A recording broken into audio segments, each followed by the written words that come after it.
Today on Something You Should Know, phrases businesses use to keep customers happy that do exactly the opposite.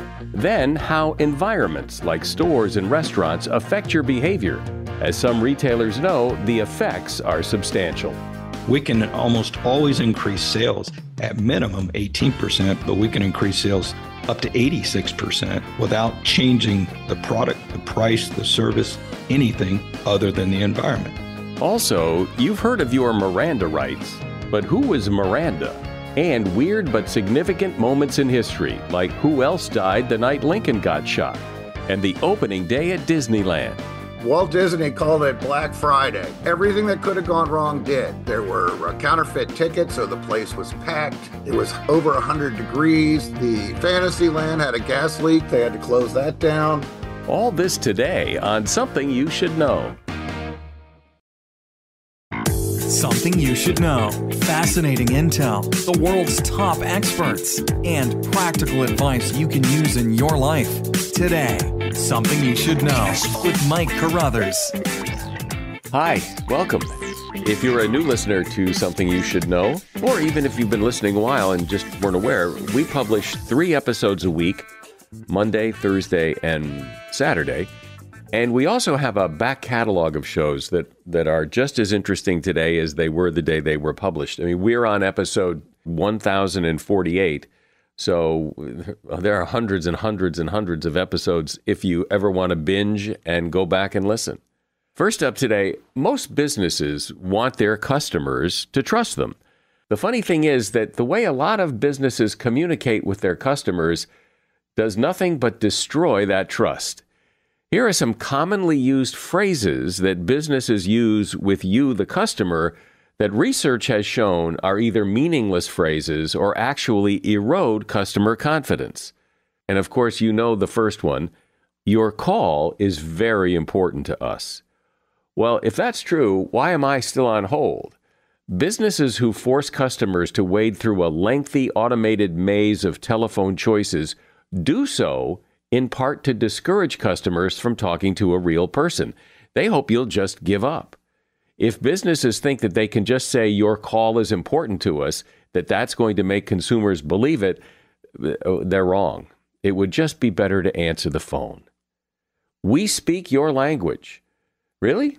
Well, if you really spoke my language, would you really have to tell me that? We care about our customers. Well, again, do you have to tell me? Why not just show me?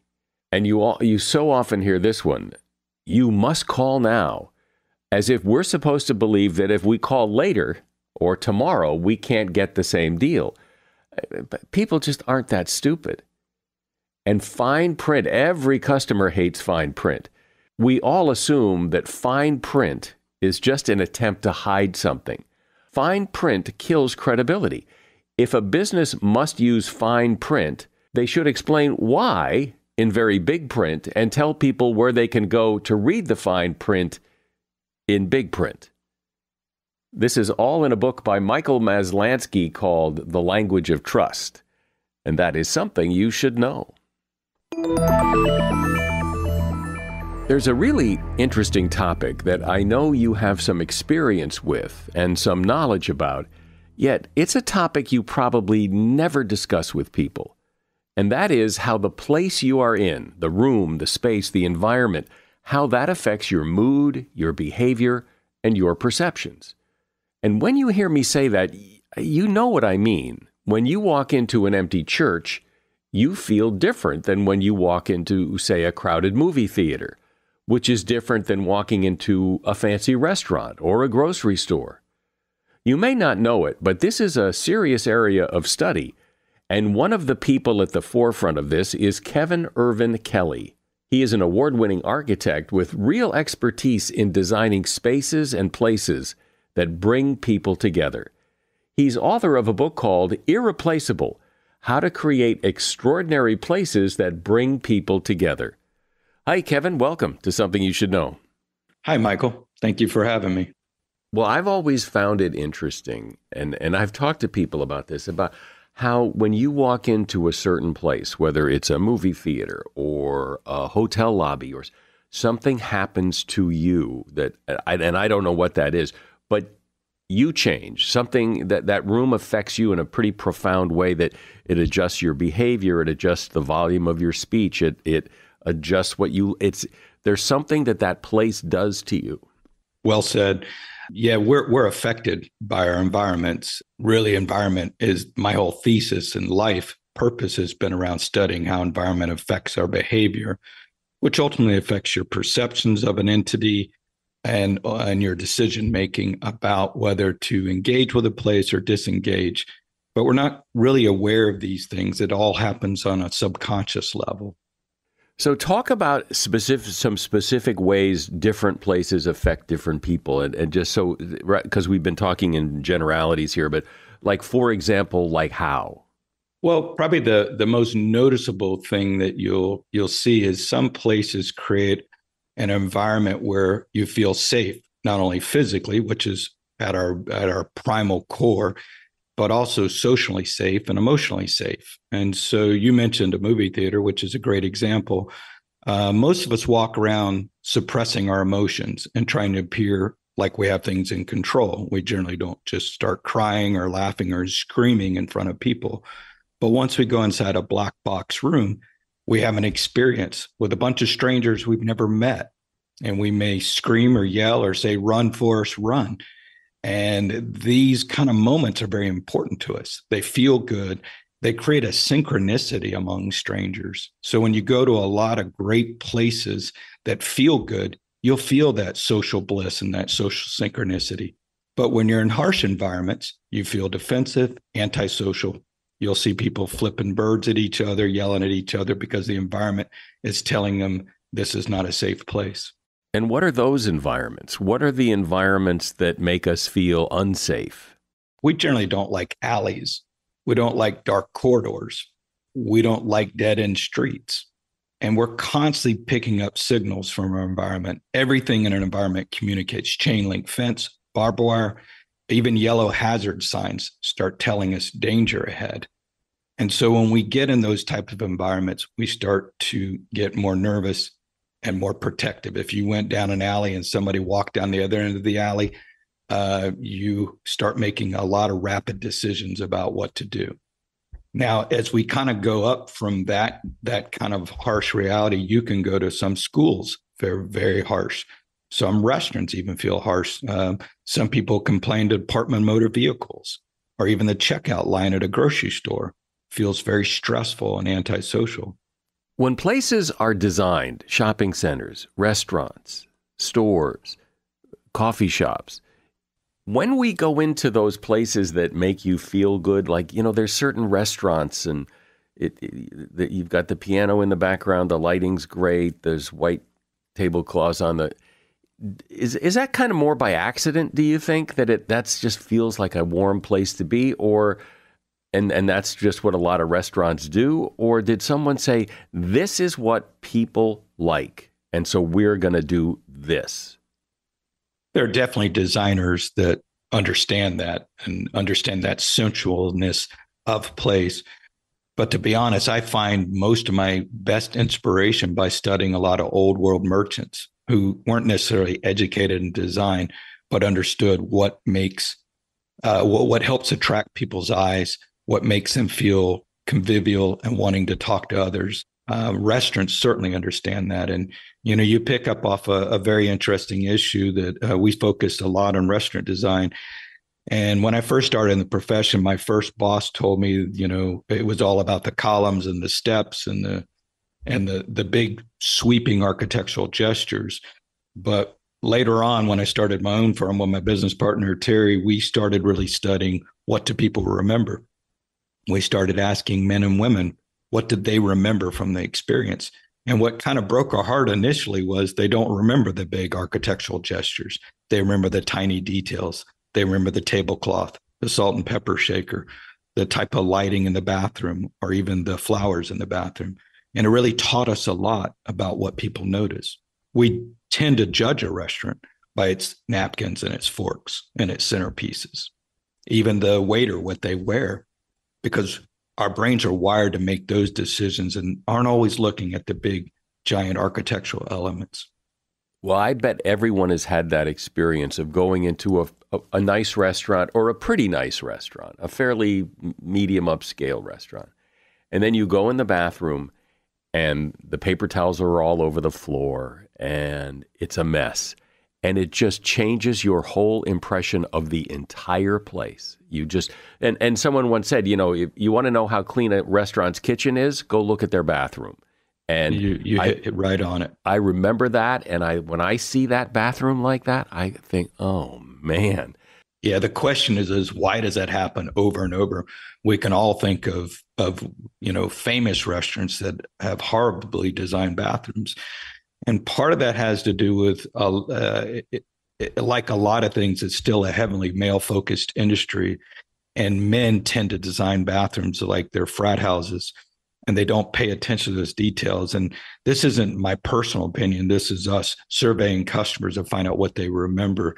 And when we get the lighting right, when we get sensualness in the bathroom, such as flowers or the right smells, we increase our perception of our food quality and our food cleanliness. There's a direct linkage to that. The goal you want to do in any place is you want to make people feel beautiful.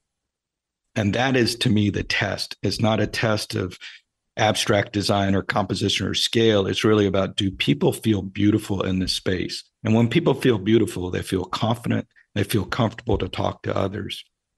And the work we've done for Harley Davidson, I learned so much by studying those customers. And one of the customers I interviewed way back when, his name was Ernie, and he was a 52-year-old tow truck driver. And he said some fascinating things to me. He said his wife had figured her life out. His kids were gone. He wasn't sure what he was going to do with his life, so he kept hanging out at different Harley Davidson dealerships. And when I asked him, why do you like this place? And he goes, I feel like a hero when I'm in here. He goes, but when I try to go to a Starbucks or a Blue Bottle coffee shop or Soul Cycle, he's like, it's just not me. I need a laptop and graphic design skills. He was patting his belly and he said, this place makes me feel like a hero. That's kind of our job. And any place we go to is to make people feel beautiful and make them feel like they're the hero of that place. We're talking about how the place you're in affects your behavior, your thinking, how you socialize with other people. And my guest is Kevin Early, author of the book Irreplaceable: How to Create Extraordinary Places That Bring People Together. So, Kevin, one area of this topic we're discussing that I think is really interesting is retail. Shopping malls, for example. I mean, that's a tough business, it seems. People may like the experience of going to a shopping mall or going to a retail place, but they don't have to go. They can buy stuff online, have it delivered tomorrow. So, yes, they're missing the experience of this perhaps wonderfully designed shopping mall, but then there is the convenience of ordering online and getting it tomorrow. So people keep saying retail is dead and that shopping malls are dying and never coming back. What do you think? Well, it's interesting. I work heavily with retailers who are actually doing great. I work with a lot of restaurateurs and a lot of grocery stores who, in this kind of hyper efficient, ruthless kind of a price war strategy that's out there, these brands are doing great. We just finished a new grocery store concept down in Costa Mesa, California, for a Mexican grocery store chain called Mercado. Well, the grocery store chain is called Northgate Markets, but the store we developed, a prototype, is called Mercado. It has 20 stalls or puestas inside. It has a direct pipeline of food from Mexico, like churros and tortillas, and just fascinating products that all come together. We're quadrupling sales than what we would do in a normal store. We have to have security turn away people because there's too many people coming to the place. And what it shows you is the power of when a place is done right and creates that kind of social and emotional payoff, people are willing to pay for that. That's a better business model to be in than the race to the bottom, lowest price game. Typically, there's only room in a market in our country, say in grocery. There's going to be a market for about 3 or 4 players to focus on price, which is a bit dangerous when you think about only having 3 or 4 places to buy your food. And that is happening in this country. We're consolidating and acquiring and getting to a point where a local grocery store can't make it unless they start looking at other dimensions. They run a different race than the price race. But even if they run a different race than the price race, there's still the battle of people who just don't want to go to any store. I don't have to go to the store. I can order pretty much anything I want online. And if I go to the store, well, I got to put on my shoes. I've got to drive there. I've got to find a place to park. I mean, there's the convenience versus the experience. A perfect thing that you're hitting on is what we call work versus payoff. And this is where we find a lot of physical places, not only retailers, but institutions make a big mistake. And that is, how much work is it going to take me to go to that orchestra or that live theater or that retail shopping center or that restaurant? And what I mean by work, and consumers define work in their head, not consciously, but subconsciously. I got to put on clothes. I got to drive. I got to park. I got to navigate crowds. To the second part of this equation is, what's the payoff? What do I get for that? And those payoffs generally aren't literal transactions, because you can get cheaper things on Amazon or at Walmart. Those payoffs, again, go back to the social and emotional payoff. Those people who wait in clubs, which we've done a lot in our career, designed a lot of those venues, is that the social payoff they get for being around others is tremendous, particularly for a certain demographic, if we were to skew it to clubs, which is younger and single. And we have another problem in society, which is the ability to meet others in more natural, authentic ways. Many people wait in a club to get inside because that is where the dating pool is. But just getting into a club like that, that payoff is tremendous. They'll crawl through barbed wire to get to that. And those are exactly the type of dynamics we're generally trying to create, is what will people crawl through mud to get? Well, I think of the Super Bowl as exactly what you're talking about. I mean, people will go pay thousands of dollars for a seat, have to go find a place to park. I mean, all the effort to get into the Super Bowl, and you can actually see the game better at home on TV, but there's still no seats available at the Super Bowl.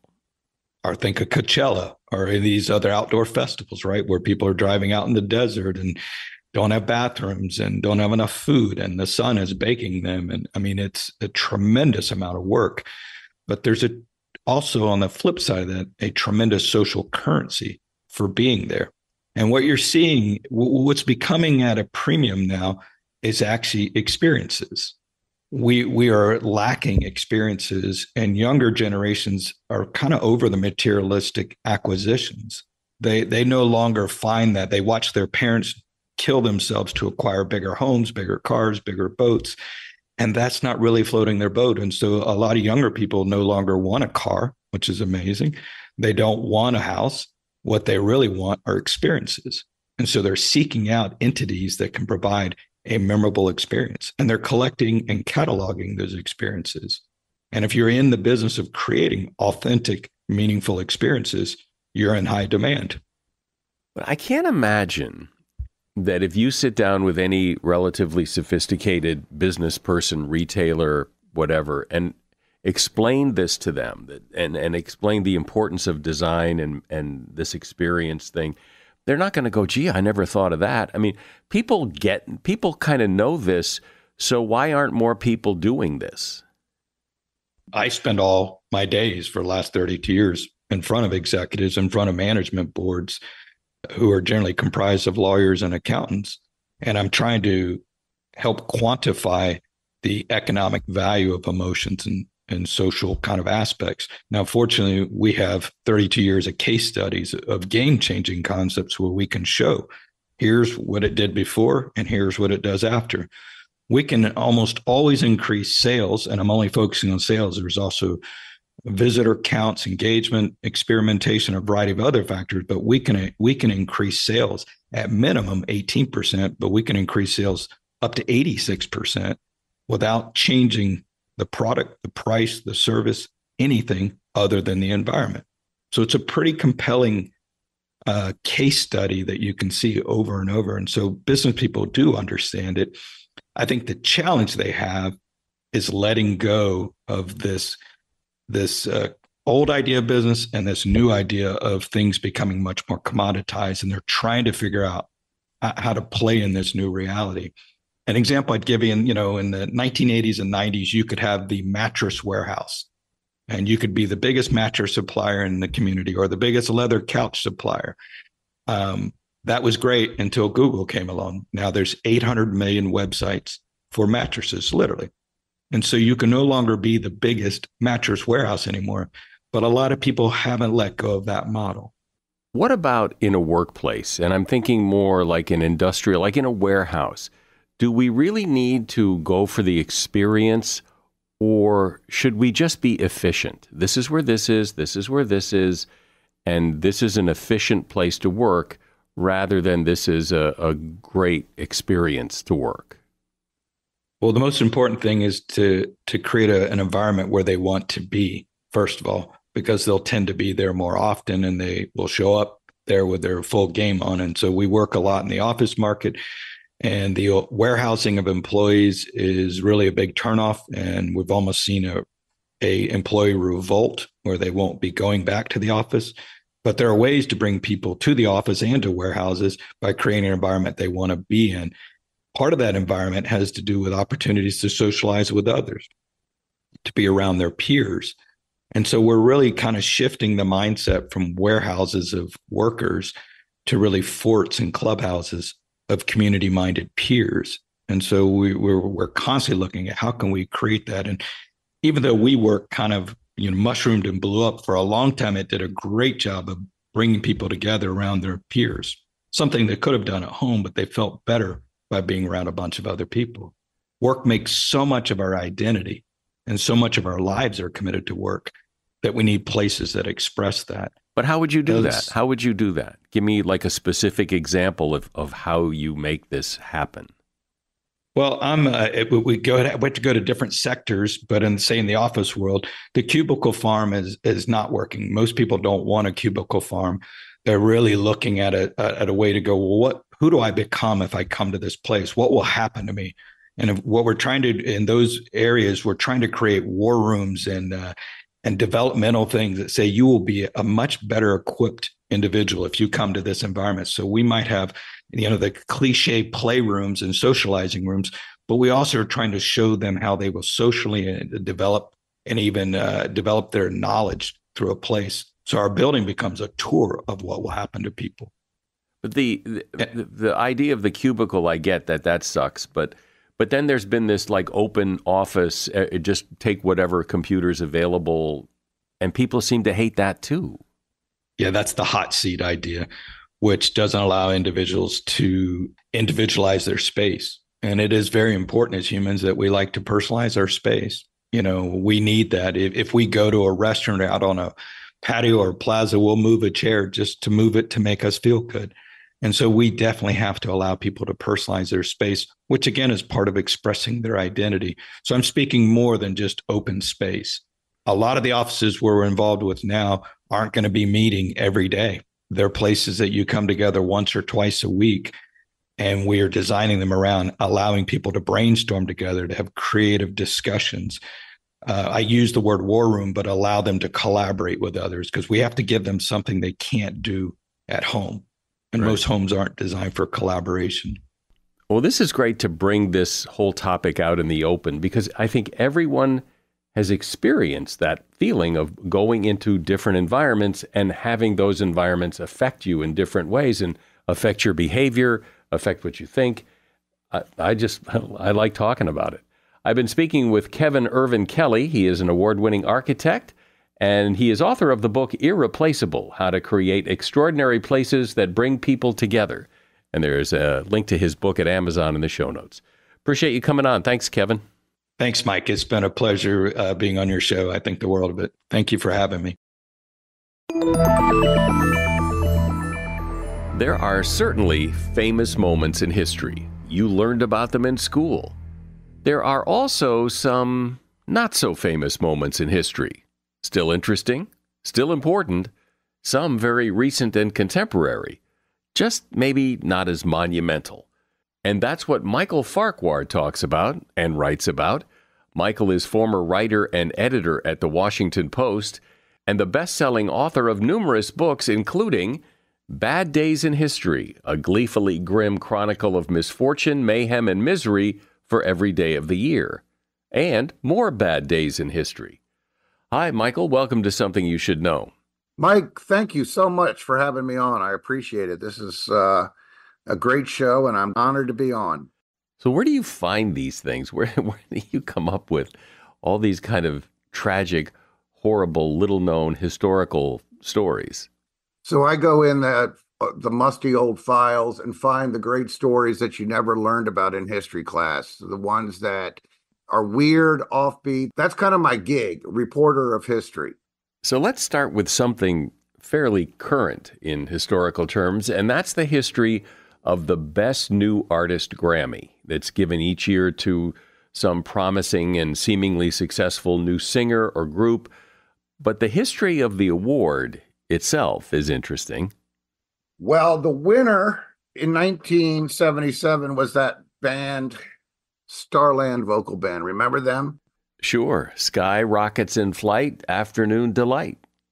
One of the foursome called it, winning that Grammy, the kiss of death, and it really has been for a lot of people. They won it in 1977. They were followed the next year by Debbie Boone. Remember her? You Light Up My Life? Yep. Year after that, A Taste of Honey. Remember them? It's all one-hit wonders. And then there was what the Washington Post called the Curse of Christopher Cross, who won in quotes in 1981. The Post said something like, he released more than a dozen albums after his win, yet his own parents could probably not pick him out of a lineup. And then there was the most infamous one of all, which was Milli Vanilli, who won the Best New Artist in 1990. And as it turns out, they hadn't even sung on it, as people probably remember. So there's nothing glorious about this award, this honor to be the Best New Artist. It really ends up in failure most of the time. Let's go back a little further in history and talk about, and I do remember hearing about this, I think in high school history, about the molasses in Boston. That's an incredible event. And it is something that, you may have heard something about it. So that was back in 1919 in January. It was a very warm day for January, especially in Boston. And this alcohol company on the north end had this massive, huge storage tank for molasses, which raw molasses, which I guess is the raw material for alcohol. And people started hearing something like a train rumbling, and then all of a sudden, like machine gun rat-a-tat-tats, which turned out to be the rivets from the tank popping, and the tank exploded. 2 million gallons of raw molasses created a wave about 8 to 15 feet high, smashing everything in its way. People knocking houses off their foundations, horses struggling in the muck, and it became one of the most infamous events in Boston history. And the death count was about 123 people. The tidal wave, or the tsunami of molasses, was about 8 to 15 feet high. With molasses being 10 times heavier than water, the destruction was just incalculable. The interesting thing is that on a hot day, people swear still to this day that they can still smell molasses in that area, which is now a park. Was there any discovery of why that thing blew up? Shoddy construction. The company kind of claimed that it had been sabotaged by anarchists, but it was eventually proven that they had just done a really lousy job of building and maintaining this huge storage tank. So they were found liable, but it took a long time, actually. It was just, one of those examples of wasn't built right. Let's go back to the night, because I found this really interesting, the night that Lincoln was shot, because I think most people believe it was a sole event, that John Wilkes Booth plotted and shot Lincoln, but it was part of a bigger plot that I don't recall hearing about before. So you tell the story. Well, it's really interesting. Booth was the mastermind of this plot, and you're right. It wasn't just to kill Lincoln. It was to decapitate the entire government. So they were going to kill Vice President Johnson. They were going to kill Secretary of State Seward. Looked like Ulysses Grant was in line to be killed. This was all Booth and his cohorts. So the night that Booth went to Ford's Theater and did his dirty deed, another of his accomplices, a guy named Lewis Payne, also known as Lewis Powell, big hulking monster of a guy, went to the nearby home of Seward, Secretary of State Seward, and kind of knocked on the door posing as a messenger, but it was like 10 at night. So the servant wouldn't let him in. So he barges his way in, doesn't care. He was 6'2", 6'3", huge guy, and he just battered the servant. Seward's son sees him and starts to try to stop him, and Payne just pummeled him with the gun butt, smashed his skull, literally almost killed him. He was the one most grievously injured, other than his dad, who was in his sickbed at the time from a carriage accident several weeks earlier. So the assassin, Payne, leaps on the bed of Seward and starts stabbing him. Fortunately, he practically tore his cheek off with the knife. But fortunately, there was a metal brace around his neck to stabilize his jaw from the accident, which probably saved his life. Before he was finished with Seward, though, a guard in the room was stabbed. Another son of Seward's was stabbed. The only person that died, however, ironically, after this bloodbath of bludgeoning and stabbing, was Mrs. Seward. She died of, they really truly believe, stress of the event. 2 months later, she was the sole casualty.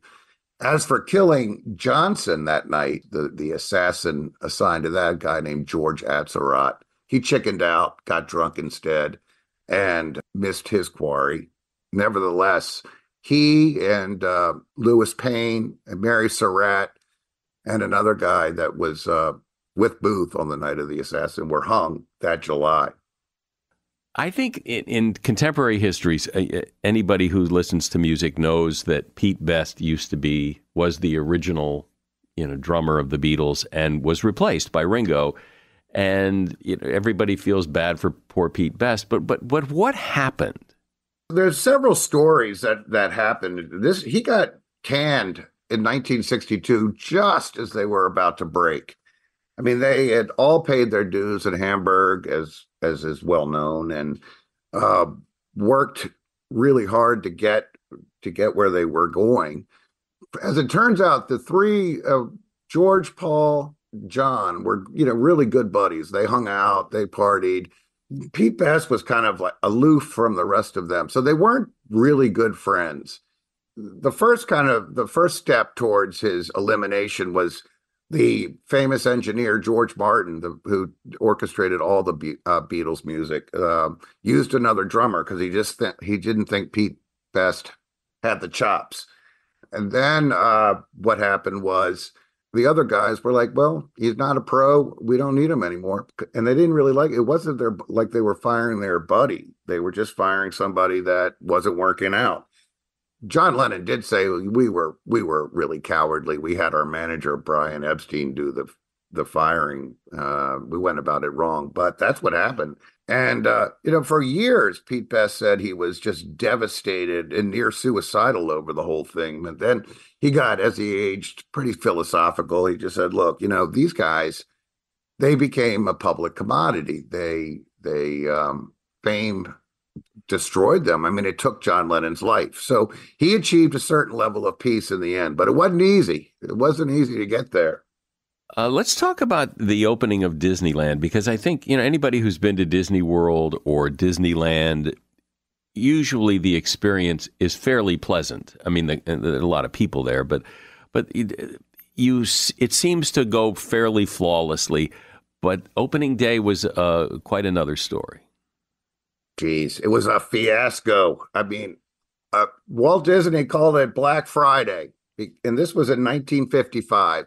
So this is their first major foray into the theme park world, and everything that could have gone wrong did. There were counterfeit tickets, so the place was packed. It was over 100 degrees. The tar on Main Street was turning to goo, sucking off people's shoes. All the crowds were the enormous crowds holding the counterfeit tickets. All tried to get on the Mark Twain's riverboat, tipped it over. No water fountains. The Fantasyland had a gas leak. They had to close that down. And some reporter just said Walter's dream became a nightmare that day. And the worst part of it was it was on live TV in front of like 90 million viewers. Everything that could have gone wrong that day did. Francis Scott Key's, as everybody knows, he wrote the Star Spangled Banner, but his son had a different path. So talk about that. His son was this guy, Philip Barton Key, and he made the mistake of fooling around with the wife of Representative Daniel Sickles, who was a kind of an ornery cuss. And somebody gave these rendezvous would happen right in front of the White House at Lafayette Park. There are houses that surround it, and that's where Sickles lived, the congressman, with his wife Teresa. And Key would show up across the park waving a red handkerchief to show that he was ready for action, and she would either open the shutter or close the shutter. Anyway, long story short, he got busted. And one day in 1859, when he waved his flat handkerchief, it was Sickles who came running out of the house, wielding a revolver, started shooting at him, broad daylight, chasing him all around the park, shooting him, hitting him, and then finally, the fatal blow right in front of the White House. And President Buchanan was a pretty good friend of Sickles and tried to cover it up, but Sickles was unashamed. He was like, I did it. He violated my bed, and that's that. As a matter of fact, when he went to trial for murder, he was the first to ever use the temporary insanity defense, and it worked. He got off. And the crowds, the public, were completely with him until he reconciled with the adulterous wife. That was unacceptable to people, and they turned on them both as a couple. The kicker to that story is that in the subsequent Civil War, Sickles got his leg shot off, and that now resides not too far away from where he killed Key, in the National Museum of Health and Medicine. Let's talk about what happened to the creators of Superman, Jerry Siegel and Joe Shuster, because I remember Superman. Well, I still like Superman. I like the movies. I was always a reader of the comic books. These guys started Superman as a superhero and started a whole superhero thing, but they got the short end of the stick. They had worked for years and years. They were both outcasts, but they had created this incredible superhero, and conjured the whole story, the backstory, but nobody was buying it. No comic books would publish them. So finally, DC Comics agreed to publish it, but wanted to own the rights. So in desperation, Siegel and Shuster sold all rights to Superman for $130 in 1938. And that was to be split between them. And on the check, their names were spelled wrong. The $130 check, which ironically later sold at auction for $160,000. So these guys, they were kind of lived in obscurity, semi-poverty for the rest of their lives. The Warner company that took over DC Comics at one point, took some measure of pity on them and gave them a stipend for the remainder of their life, took care of their health care, etc. Just to think what they settled for, and the fact that that very first comic, Superman comic, was sold for $2 million in 2011. Sad story, actually. The story of Melvin Purvis of the FBI. He was an FBI agent, kind of an FBI agent superstar. And I think a lot of people have heard of him, and I think he's been, portrayed in the movies and whatnot. Explain his story. Well, if this is back in 1934, there's gang wars, and one of the most famous was Dillinger, as everybody probably remembers. And it was Melvin Purvis, FBI guy in Chicago, who took him out finally. The only problem with that was that he became a hero as a result of killing Dillinger. But his boss, J. Edgar Hoover, did not appreciate the acclaim that he was receiving, because Hoover believed all FBI honors should be bestowed on him. And he had really always liked Melvin Purvis. He had taken him under his wing. He had advanced his career.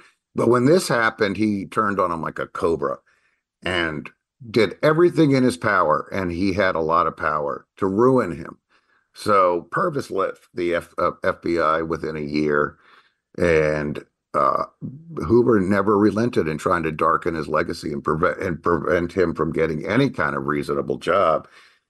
And in 1960, whether it was deliberate or an accident, Purvis shot himself and killed himself. And there was kind of a gloating memo from Hoover. No mention of his accomplishments, no mention of his stellar career with the FBI, just kind of more of the weakling. He definitively called it suicide when there was no reason to believe that, just to darken his legacy, all because he stole Hoover's thunder. Not even deliberately. He just did his job, but Hoover didn't like it. It was just raw jealousy.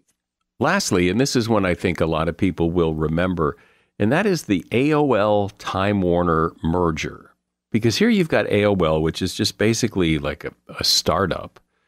And then you've got Time Warner, and then the company becomes AOL Time Warner. It just seemed weird. Yeah, I mean, that's one of the greatest of the legion of corporate blunders of history. New Coke and Enron's code of ethics. This one probably topped them all. AOL was just kind of a startup, and even though it looked like it was beginning to dominate new technology, hidden behind it were a lot of weaknesses. Dial-up was already going out. The tech bubble was bursting. And this is when Time Warner decides to allow themselves to be taken over by AOL. The biggest sap in this whole thing was Ted Turner. Ted Turner had 100 million shares in Time Warner, which he was happy to have AOL take over. And he actually was quoted as saying, I did this with as much enthusiasm as I did on the first night I made love 42 years ago. He lost $8 billion. This merger was a fiasco. And looking back on it, it's one of the biggest disasters that have occurred in our country, which is a little bit dramatic, but for him, personal, it was a fiasco. And it died a overdue death. And what happened? AOL still exists, but it's not part of... AOL didn't have any of the revenue that they claimed to. I mean, there was all sorts of SEC, Security Exchange Commission investigations, and the Washington Post did most of the reporting on this, and there was lots of smoke and mirrors and very little profit from advertising that they had said that they had. And plus, dial-up internet was on the way out. And then the tech bubble burst, and it all kind of happened at once. The two sides, AOL and Time Warner, even when they were still together, just hated each other. Lots of people at Time Warner lost their jobs, their pensions. And it was just it was a nasty marriage from the get-go. And so they split, they split back into separate entities. And AOL is now look at them. Well, of course, we could go on and on and on with all of these little known and fascinating historical stories, but I'm afraid we're going to have to stop here. I've been speaking with Michael Farquhar, who is a former writer and editor at the Washington Post and author of a lot of books, including Bad Days in History and More Bad Days in History. And there's links to those books in the show notes. This was really interesting and a lot of fun. Thank you, Michael. Mike, thank you. I really appreciate, again, you having me on. This is very generous of you. There's something I know you know about. You may even know it word for word, and it is the Miranda warning that describes your Miranda rights. You have the right to remain silent. Anything you say can and will be used against you in a court of law. You have the right to speak to an attorney and to have an attorney present during any questioning. If you cannot afford an attorney, one will be provided to you at government expense. What you may not know about your Miranda warning is Miranda was a real guy. Ernesto Miranda. He was arrested in 1963 for armed robbery of a bank worker. Ernesto was no angel, and he liked to talk a lot. He not only confessed to the bank robbery, but to a long list of evil deeds, including kidnapping and rape. Although Ernesto was convicted, his lawyers contested the ruling, claiming he didn't understand that he could have stopped talking. The case was overturned, and it changed the way law enforcement handled those arrested for crimes. Ernesto Miranda's case was eventually retried. He was ultimately convicted and served 11 years in prison. He got out in 1972 and was stabbed to death in a bar fight in 1976 at the age of 34. And that is something you should know. I got a great email the other day from someone who said, I hear you ask us to tell our friends about something you should know. He said, I have 10 friends. I've told every single one of them and gotten them to listen. I'm out of friends. I can't do any more for you. I love that. But if you still have friends that have not heard of something you should know, I invite you to tell them, share a link, ask them to listen to an episode so they too will become a listener. Something you should know is, well, it's hosted by me, but we also have some great people behind the scenes who you never hear, but I would like to tell you their names. Jeff Havison and Jennifer Brennan are our producers. Ken Williams is the executive producer, and I am Mike Carruthers. Thanks for listening today to Something You Should Know.